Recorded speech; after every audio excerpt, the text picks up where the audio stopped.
mtandao na hata wote walioko mahali hapa. Asante Roho wa Bwana, asante Roho Mtakatifu. Asante Bwana wetu Yesu Kristo.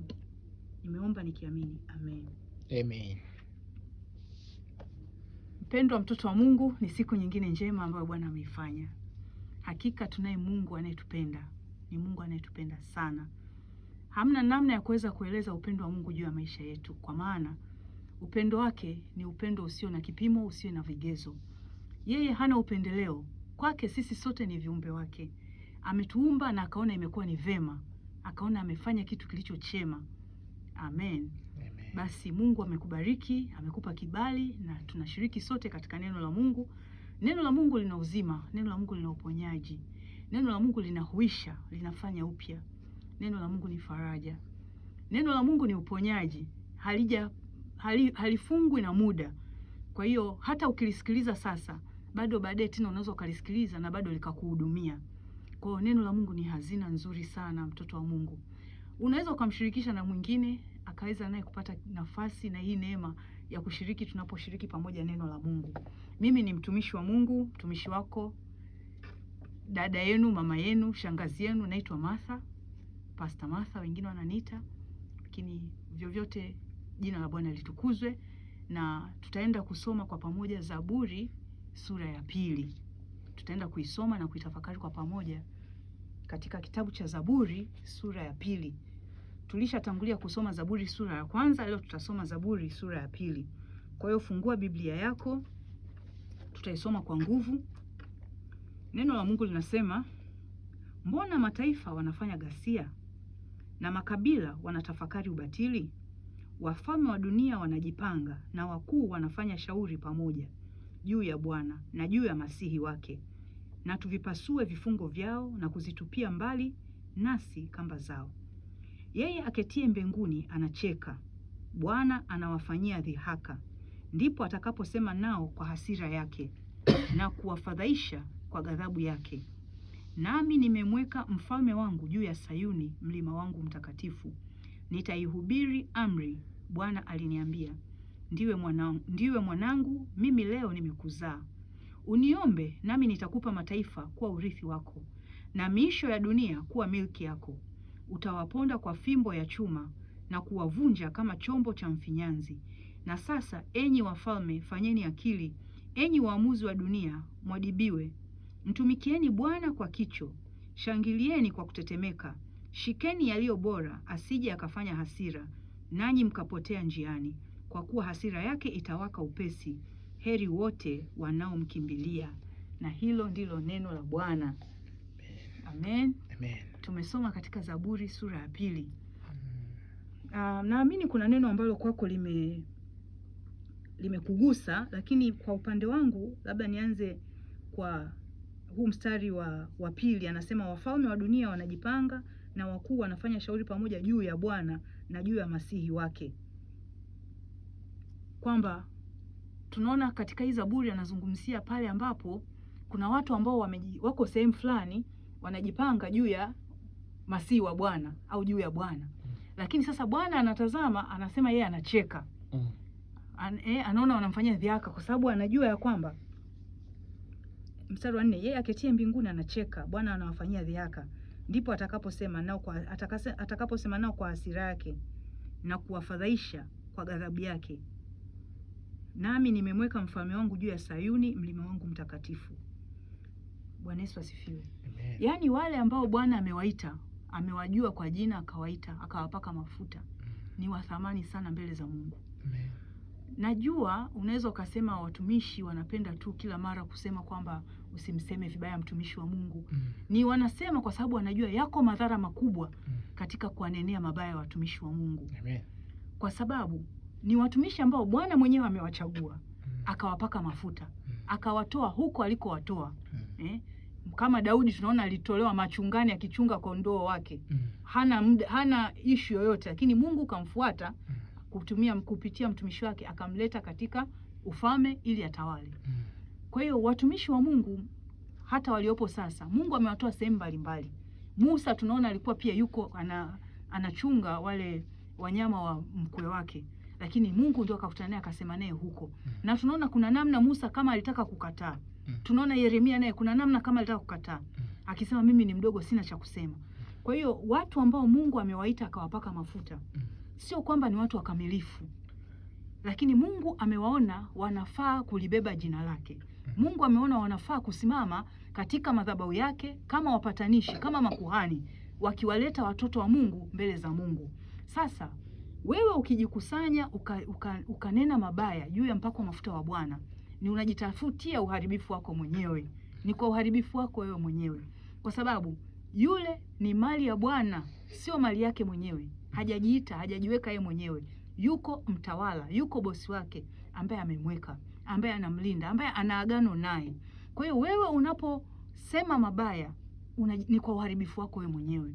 Tunaona kwa habari ya Musa na ndugu zake Mariam na Haruni walipomkosea Mungu kwa kumnena vibaya Musa. Na japokuwa Musa hakutamka mabaya kwa ndugu zake, lakini Mungu aliwaadhibu wale. Alimwadhibu, tunaona Mariam akapata ukoma. Ndio Haruni kwa kuwa alikuwa na ukuhani, neema kidogo ilimshika. Lakini itoshe tujue ya kwamba masihi wa Bwana Mungu anawalinda. Tunaona katika hapa neno la Mungu linatuambia kwamba Mungu anasema, Mungu anaangalia, anacheka, anawafanyia dhihaka. Kwa sababu anaona wanajipanga kinyume na masihi wa Bwana. Wanajipanga kwamba mstari wa 3, tuvipasue vifungo vyao. Amen. Na kuzitupia mbali nasi kamba zao. Amen. Sasa yeye aketie mbinguni anacheka, Bwana anawafanyia dhihaka. Ndipo atakaposema nao kwa hasira yake. Unaona, unakuwa unaamsha hasira ya Bwana pale unapomsema vibaya mtumishi wa Mungu mpaka mafuta wa Mungu. Bwana Yesu asifiwe. Amen. Ni kweli hakuna mwanadamu aliye kamili. Hata huyo ambaye amechaguliwa na Bwana akapakwa mafuta hayuko kamili. Tunajifunza kupitia neno la Mungu, hakuna mtumishi aliyekuwa kamili katika mwili. Amen. Aliyekuwa kamili alikuwepo ni Yesu tu. Amen.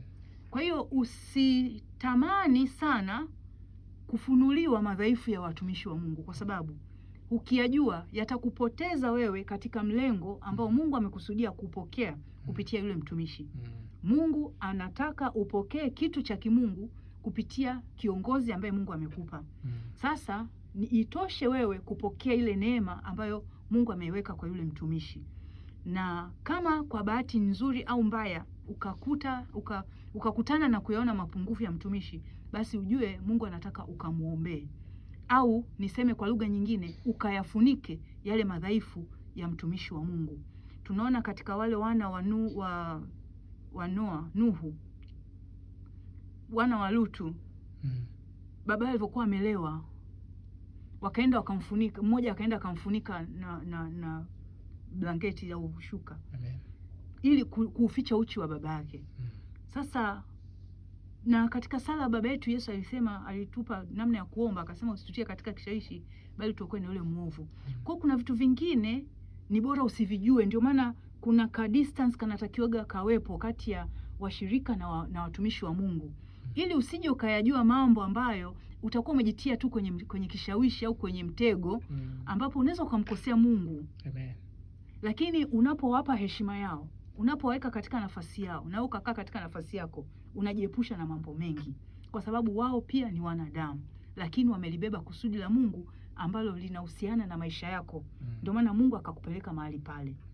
Bwana Yesu asifiwe. Amen. Na unapomgusa masihi wa Bwana, jicho la Bwana, kumbuka yeye hasinzii wala halali. Amen. Na amemchora mtumishi wake katika kiganja cha mkono, kamfanya mboni ya jicho.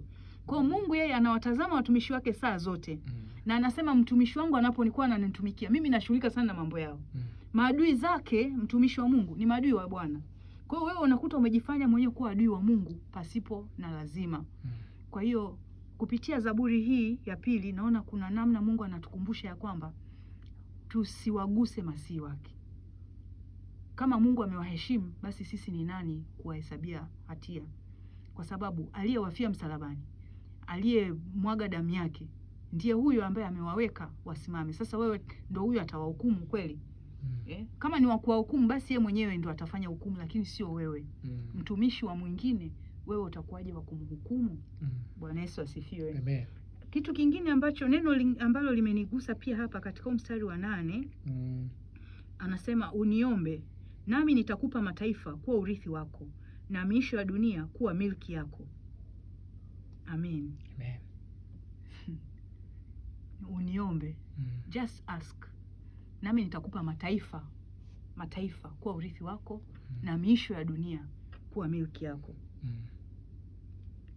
Kwa hiyo tunaona kwamba Mungu ni Mungu anayejibu maombi. Na kama amesema mwenyewe kwamba tumuombe atatupa, basi anamaanisha. Usijiangalie jinsi ulivyo kwamba mimi ni nani hata niwe na miliki ya mataifa. Mimi ni nani hata nimuombe Bwana anipe mataifa. Ask for the nations and I'll give you for your inheritance. Mungu atakupa mataifa kwa urithi wako. Na miisho ya dunia kwa miliki yako. Anatanua mipaka yako. Mungu hafungwi kwamba kwa kuwa umezaliwa katika kijiji hiki basi wewe ndo hapo ndo miliki yako ni hapo. Hapana. Mungu hafungwi na mipaka. Tunaona Yesu wa Nazareti, watu wakasema kuna kitu chema kinaweza kikatoka kweli Nazareti. Lakini tunaona ndo mkombozi wa ulimwengu wote. Tunaona wakina Gideon akasema mimi kwanza mimi ndo mdogo katika familia yetu na kabila letu ndio dogo, lakini Mungu ndo akamchagua kuwa kiongozi, kuwaongoza taifa la Wanaisraeli kwa majira yale. Kwa hiyo usijiangalie wewe ulivyo. Kama Bwana amesema ask for the nations I'll give them to you, kama amekwambia niombe mataifa nami nitakupa, basi kupitia neno hili tumejifunza leo Zaburi ya 2. Tujifunze pia kwamba tunaweza tukaomba mataifa na Mungu ni mwaminifu, atatupa kwa urithi wetu. Kumbuka neno la Mungu linahubiriwa dunia nzima. Dunia nzima ni mali ya Bwana. Unachokisema kwa utukufu wa Bwana kitambariki mtu yoyote mahali popote anapoisikia hiyo sauti, anapokuona. Hafungwi na mipaka. Kwa hiyo urithi kuwa ni mataifa yote Bwana kukupa inawezekana. Kumiliki, kutanua mipaka yako inawezekana. Kupitia somo hili la leo, kupitia Zaburi ya sura ya 2 ya Zaburi, mtumishi wa Mungu uliyepata neema ya kusikiliza, Mungu anakupenda sana. Anakupenda. Anataka kufanya kitu katika maisha yako. Mungu wetu ni Mungu wa maongezeko. Ni Mungu anayetuinua utukufu hadi utukufu. Tukufu hadi utukufu. Anamtoa mnyonge kutoka chini mavumbini na kumketisha juu na wakuu. Anakuketisha juu na wakuu. Sasa ni wewe kumwomba. Kama umeamini, omba. Amini kile ambacho neno lake linasema kwamba kwa kuwa umemwomba na yeye anajibu, basi itakuwa. Unabakia katika kumwamini na kusubiri ajibu maombi yale ambayo umemwomba. Kwa sababu pamoja na kwamba umemwomba, pia Mungu ataangalia kilicho chema akupe na kwa wakati gani. Kwa hiyo kama kutakuwa na maandalizi yoyote, bado yeye katika kukuandalia kukupatia kile ulichokuomba, kile ulichomwomba, inabidi uwe na wewe na utayari wa kupitia vyote ili upate kile ulichoomba. Bwana Yesu asifiwe. I don't know about you. I don't know about you. Sijui kwa habari yako, lakini kwa habari yangu nimejifunza kwanza niwe makini na watumishi wapakwa mafuta wa Bwana. Na namba 2, nimejifunza ya kwamba Mungu wangu ana uwezo wa kunipa mataifa kwa urithi wangu na miisho ya dunia kuwa miliki yangu. Ina maana nisijiweke mimi kuwa mdogo kwamba labda kwa kuwa nimezaliwa au niko eneo fulani basi siwezi kwenda eneo lingine. Hapana. Mimi ni mtumishi wa kimataifa. Ni mtumishi wa kimataifa. Mimi ni mtumishi wa Mungu wa kimataifa kwa sababu mataifa ni urithi wangu. Bwana ananipa mataifa kwa urithi wangu. Kwa mimi ni mtumishi wa kimataifa. Ananipa miisho ya dunia kuwa milki yangu. Bwana Yesu apewe sifa. What a God we have to worship. What a Jesus we have to praise. Tunaye Mungu mkuu kiasi gani wa kumwabudu. Tunaye Yesu anayetupenda kwa kiasi gani. Hata tunamsifu na kumsifu, hata ndimi 1000 hazitoshi kuusifu wema wake na ukuu wake. Bwana Yesu asifiwe.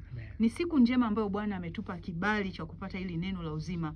Basi hili neno likakujenge, likakuimarishe. Na kama limekubariki, basi mshirikishe jirani. Unaweza ukashare, unaweza ukasubscribe katika hii channel, kwa kuwa kwa neema ya Mungu huwa anaachilia jumbe mbalimbali kwa ajili ya mtoto wake kama wewe na watoto wengine ambao Mungu amekusudia nao wanapokea neno. Maana ndani ya neno la Mungu kuna uzima, kuna faraja, kuna uponyaji, kuna majibu ya maswali ambayo tunakuaga nayo. Kwa maana kama ambavyo unaweza ukawa umeshuhudia watu mbalimbali Mungu anawabariki kimwili na kiroho. Mungu hana upendeleo. Kama amembariki yule, atakubariki na wewe. Wakati wako unakuja. Wewe endelea kujiandaa, endelea kukaa katika kujifunza neno lake, kulisikia neno lake ili imani yako iimarike. Kwa maana vyote tunavipokea kwa njia ya imani. kwa njia ya imani, na imani huja kwa kulisikia neno la Mungu. Katika channel hii, katika akaunti hii ambayo umeisikiliza, ni neno la Mungu tunalihubiri. Kwa hiyo utalipokea neno la Mungu, litakujenga katika imani, ili ikifika majira ya wewe kupokea, imani yako iweze kukuwezesha kutunza kile ambacho Mungu amekupatia. God bless you. Yesu anakupenda sana. Endelea kudumu katika kumwamini, na mimi nakupenda. Tutaonana tena katika kipindi kijacho. Amen. Amen.